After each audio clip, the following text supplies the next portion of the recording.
Lab at the center of the coronavirus pandemic. A new analysis of cell phone data points to a shutdown at that Wuhan facility for a week last October, 2 months before the virus reportedly first escaped from the lab. My next guest was the first U.S. lawmaker to sound the alarm on the Communist Party's handling of the outbreak. Republican Senator Tom Cotton is with me. He is a member of the Intelligence, Armed Services, and Banking Committees. And Senator, it is an honor once again to have you on the program this morning. Thanks so much for joining us. Thanks, Maria. Thank you. We want to break news so that our audience understands clearly what has taken place here. This is very important. There is cell phone data that we have seen now that indicates that there was a shutdown of the Wuhan Virology lab, the likely origin of the coronavirus. Explain the cell phone data and why it's important. So, Maria, reports emerged yesterday in the media that publicly available cell phone data suggests that roads around the lab in Wuhan was closed in the middle of October. Again, this information is publicly available. American media has used it to analyze mobility patterns in states to see if our people are practicing social distancing. So the reports indicate that on major roads around these labs in Wuhan, you obviously had thousands and thousands of cell phones pinging towers day in and day out, and then all of a sudden in October it stopped, and it remained stopped for several days. That would suggest, without any further information, that those roads were blocked for some reason. Now, we need to go confirm that. We need to look at the data carefully. We also need to try to use other means to verify if there were, in fact, shutdowns of roads around those labs in the middle of October. The Chinese Communist Party could obviously help us with that if they would open up and allow us to investigate what happened in Wuhan. But if it is confirmed that roads around that lab were shut down for a number of days in mid-October, it is highly coincidental that there was a major shutdown of those roads at about the time one might have expected this virus to first get transmitted to humans, whatever the origins may have been. But this would be another piece of circumstantial evidence that there was some kind of accident or outbreak from those labs, not from the seafood market or anywhere else. That's why it's so important we get to the bottom of this data. So why would they shut down all activity around the Wuhan lab? And also, how weird is it that all activity would be shut down? I mean, analyze it in terms of comparing it to something else in America so we can understand better. There's always a lot of activity around that lab, right? There is. So remember, Wuhan is a city that is larger than New York City. So obviously its roads are highly trafficked and heavily congested.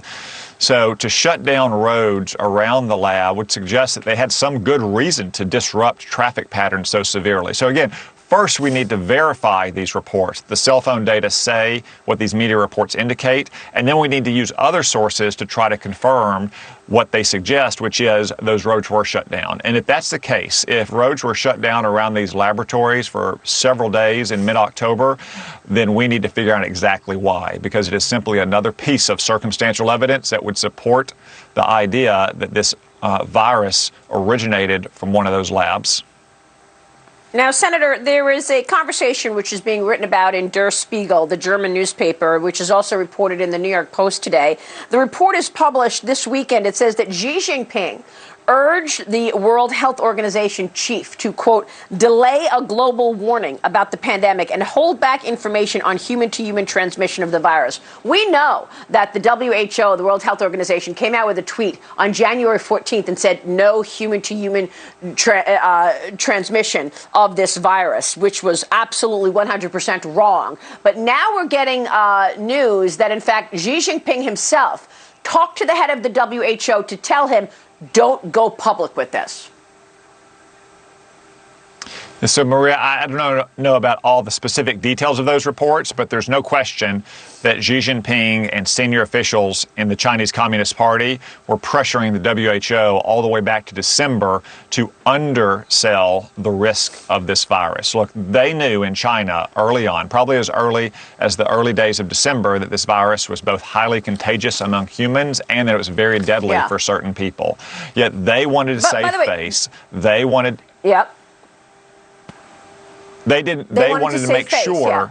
They wanted to make sure that in addition to saving face, that once they realized this virus was going to cripple their own economy, that it did not remain limited to China. So the WHO has some real answers to provide the world about why they bowed to Chinese pressure throughout December and January and turned what could have been a local health emergency in Wuhan into a global pandemic.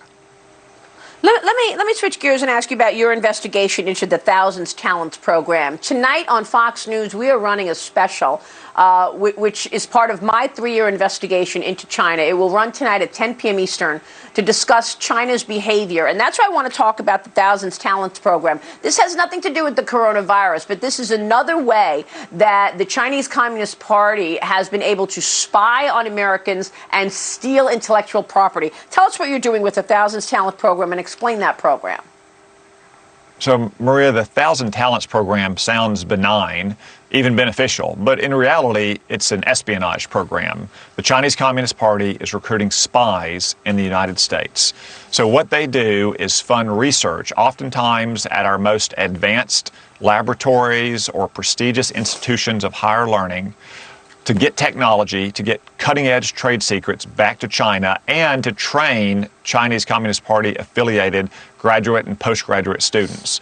This just broke out in the news a few months ago at Harvard, where the director, the chairman of the Department of Chemistry, was arrested by the FBI and charged with lying about being a part of the Thousand Talents program. What I think is the real scandal, though, is that participation in this talent program is legal. People who have been arrested for it tend to be arrested for things like lying to federal investigators or wire fraud or mail fraud or what have you. I'm going to propose legislation that would ban any researcher from accepting Chinese affiliated funds if they are also working on federally funded programs, and that would require universities to make their best efforts not to employ anyone who is a part of these talent programs. We should not be underwriting those people who are on the Chinese Communist Party's payroll to send our most advanced cutting-edge technology back to China.